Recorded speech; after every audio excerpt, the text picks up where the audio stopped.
Здравствуйте, дорогие друзья! Меня зовут Александр Степанцев, я представляю новости централизованной библиотечной системы Волгоградской. Сейчас я вам расскажу о культурно-особых мероприятиях, прошедших за 22 октября. Красочные, яркие и выразительные работы русских мастеров встречают тех, кто входит в библиотеку семейного чтения номер 222. Именно с 22 октября здесь развернута выставка «Русский сувенир», проходящая в рамках проекта «Сокровища народного творчества».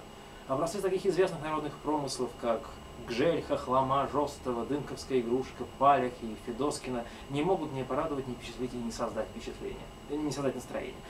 Изучив репродукции, созданных мастерами из Палиха и Федоскина шедевров, поближе познакомившись с техникой создания дымковской игрушки, а также городецкой и каргопольской росписей, почитав небольшую статью, посвященную истории возникновения декоративно-прикладного искусства, посетитель может продолжить осмотр выставки, переместившись в читальный зал.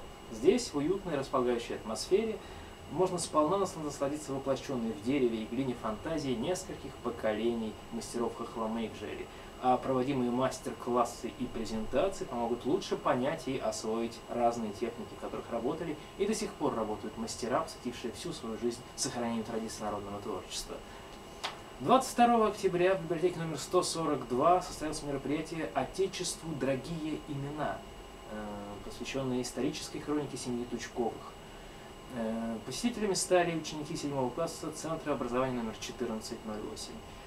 Особое место среди героев Отечественной войны 1912 года занимают братья Тучковы, конечно же, умножившие славу русского оружия. Верность долгу они считали обычным делом, никогда не выделяли собственные поступки и считали их само собой разумеющимися.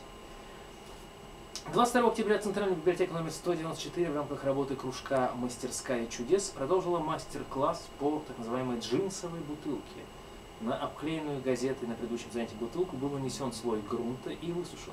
Третьим этапом стала покраска бутылок синим цветом, схожим с цветом джинсовой ткани.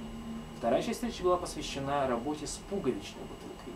На стеклянную бутылку с помощью клея ПВА наносится кусочек ткани, затем с помощью клея титана или клеевого пистолета наклеиваются пуговицы.